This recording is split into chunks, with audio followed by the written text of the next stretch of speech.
Assalamualaikum warahmatullahi wabarakatuh. Perkenalkan, nama saya Muhammad Lutfi Maulana Sukmana dari Prodi Administrasi Niaga dengan NPM 2352156. Sekarang saya akan menjelaskan tentang proses costing.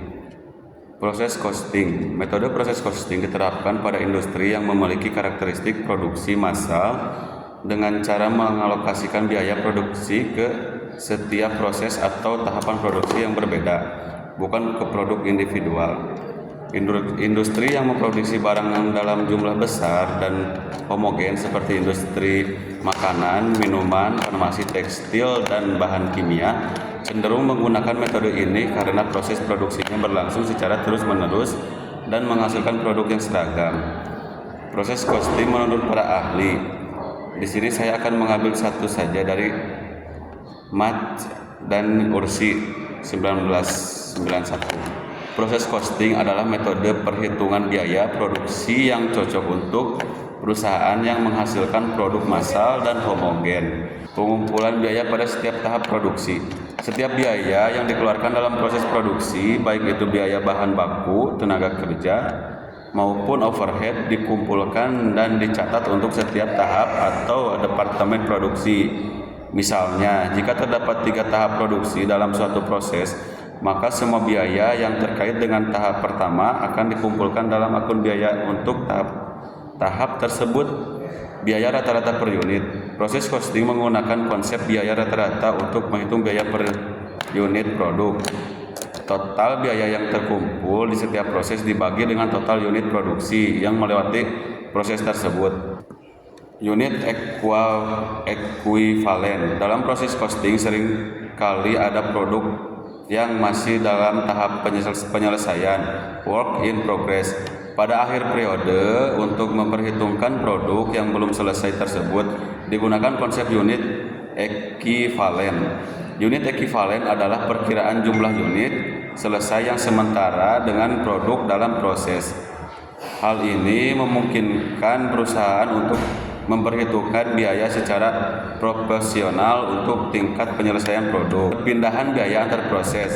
Setelah suatu produk menyelesaikan atau tahap atau proses, biaya yang telah dikumpulkan pada tahap tersebut akan dipindahkan ke tahap selanjutnya.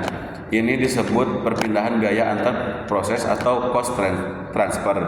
Dengan begitu, setiap produk memiliki akumulasi biaya dari setiap tahap yang telah dilaluinya. Penyusunan laporan biaya produksi. Setiap akhir periode, perusahaan menyusun laporan biaya produksi untuk menunjukkan total biaya pada setiap tahap produksi, serta biaya per unitnya. Laporan ini meliputi biaya bahan baku, tenaga kerja langsung, dan overhead yang digunakan dalam setiap proses atau departemen. Penerapan dalam proses costing. Yang pertama, mengidentifikasi dan tahap produksi. Perusahaan perlu mengidentifikasi seluruh proses atau tahapan produksi yang dilalui oleh produk, seperti tahapan persiapan, pencampuran, pemasakan, dan pengemasan. Mengumpulkan dan mengklasifikasikan biaya. Semua biaya terkait dengan bahan baku, tenaga kerja, dan overhead dikumpulkan dan diklasifikasikan sesuai dengan tahap atau departemen produksinya. Menghitung unit ekivalen jika ada. Untuk produk yang belum selesai, perusahaan menghitung unit ekivalen sesuai dengan tingkat penyelesaian produk pada akhir periode. Menghitung biaya per unit pada setiap tahap. Setelah terkumpul di setiap tahap produksi, biaya total dibagi dengan jumlah unit yang telah diproduksi. Melakukan perpindahan biaya antar tahap atau proses. Setelah biaya per unit dihitung di satu tahap, biaya ini dipindahkan ke tahap berikutnya. Keuntungan dalam proses costing. Yang pertama, efisien dalam mengalokasikan biaya. Karena biaya dialokasikan ke setiap tahap produksi, manajemen dapat dengan mudah memantau dan mengendalikan biaya setiap proses.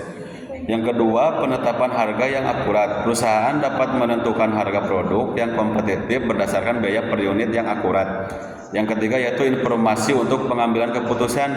Dengan rincian biaya di setiap tahap, manajemen dapat mengevaluasi efisien dan mengambil langkah untuk mengurangi biaya pada proses tertentu.